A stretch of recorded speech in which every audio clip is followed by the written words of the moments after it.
I need you to see what I'm seeing, because what I'm seeing should not just be in my head. All of you need to see it as well. I'm in extreme danger. Some of you are a lot safer than me.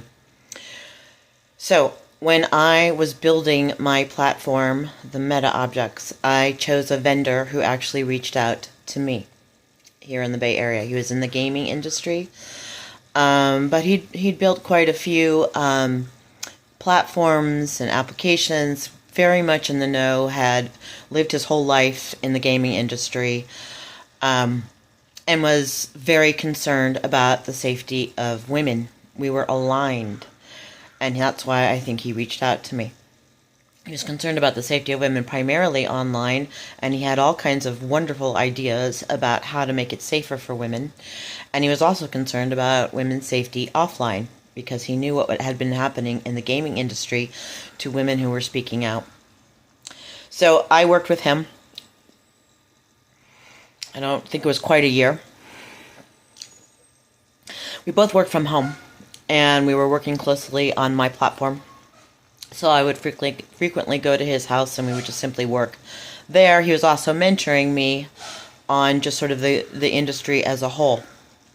Now, I'm just going to address this quickly. There was no sex involved. We were colleagues. So men have a lot of delusion, especially older men, that women and men are always going to have sex if there's any kind of relationship, and that's simply false. So we worked closely together, and he helped me build out the beta for my platform.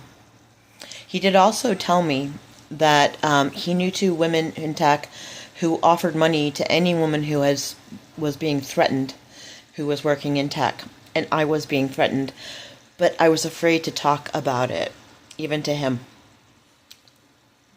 So and at the time, money wasn't really the problem. I don't know why I stayed silent. Anyway, shortly before I was kidnapped, and he told me that he could no longer work with me because he had women on his team who were frightened because I was speaking out against some of the sociopathic element in our community, in AR/VR community, publicly in articles, and they were frightened that they would be targeted because I would be targeted, and so he could no longer work with me. Shortly after that, I was kidnapped and forced into sex slavery, and my whole life exploded.